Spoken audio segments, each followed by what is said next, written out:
बिस्मिल्लाहिर्रहमानिर्रहीम। अस्सलाम वालेकुम। कैसे हैं आप? उम्मीद है खैरियत से होंगे। इंशाल्लाह खैरियत से रहें, खुश रहें, आबाद रहें। सर्दियां स्टार्ट हो चुकी है तो उस हवाले से आज हम बहुत ही आसान लेकिन ज़बरदस्ती रेसिपी शेयर करने जा रहे हैं, जिसके लिए मैंने लिए है 1 कप तिल और 1 कप चीनी। दोनों चीज़ें आपने सेम क्वांटिटी में लेनी है।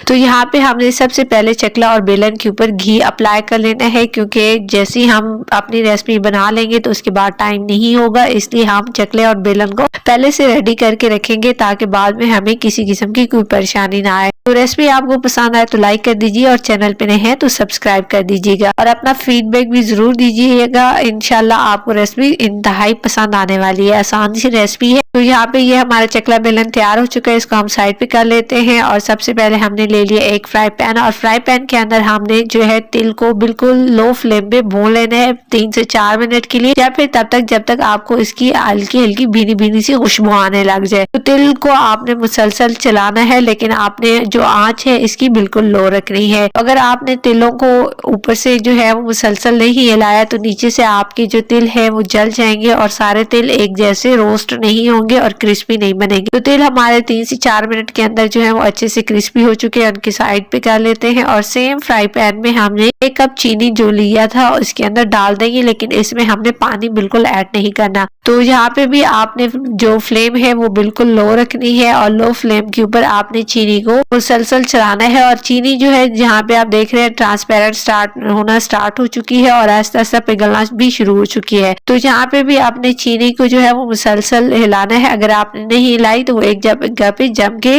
एक गुठली सी बन जाएगी। तो चीनी जो है वो पिघलना स्टार्ट हो चुकी है। आपने जो है इसको हिलाते रहना है और जितनी भी आपको शेप नजर आ रही है ये ऐसा सारी की सारी चीनी पिघल जाएगी और एक बिल्कुल स्मूथ से फॉर्म में आ जाएगी। यहाँ पे देख रहे हैं ऑलमोस्ट तमाम जो चीनी की गुठलियां हैं वो खत्म हो चुकी हैं। तो चीनी की तमाम गुठलियां खत्म हो जाने के बाद जो तिल आपने रोस्ट करके रखे हैं वो इसमें शामिल कर देने हैं, लेकिन यहाँ पे आपने चूल्हा बंद कर देना है।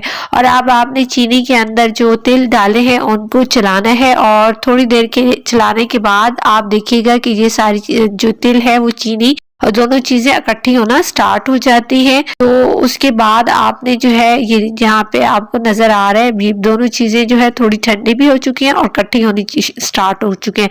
तो आप फौरन से पहले आपने इसको बेलन की चकला बेलन के ऊपर ट्रांसफर कर लेना है और बेलन की मदद से आपने इसको रोल कर देना है एक पतली बिल्कुल पापड़ी की तरह। और फिर आपने इसको थोड़ी देर के लिए छोड़ देना है ताकि ये ठंडा हो जाए और सेटल भी हो जाए। फिर आपने छुरी की मदद से इसको नीचे से आराम से ये निकल आएगी और यहाँ पे देखिए क्रिस्पी सा जो मुरंडा है हमारा तैयार हो चुका है। अब आप इसको जिस शेप में चाहे काट सकते हैं और आप इसको बनाएं। बहुत ही मजे की और आसान सी रेसिपी है, सिर्फ 2 ही चीजों से बन के तैयार हो जाती है। घर में साफ सुथरी बनाएं, सेहत भी और मजा भी। तो रेसिपी को ट्राई जरूर कीजिएगा और अपना फीडबैक भी दीजिएगा। और अगर आपको रेसिपी पसंद आई है तो लाइक कर दीजिए, चैनल पे नए हैं तो सब्सक्राइब कर दीजिए। मुलाकात होती है नेक्स्ट यम्मी सी रेसिपी के साथ, तब तक के लिए अल्लाह हाफिज।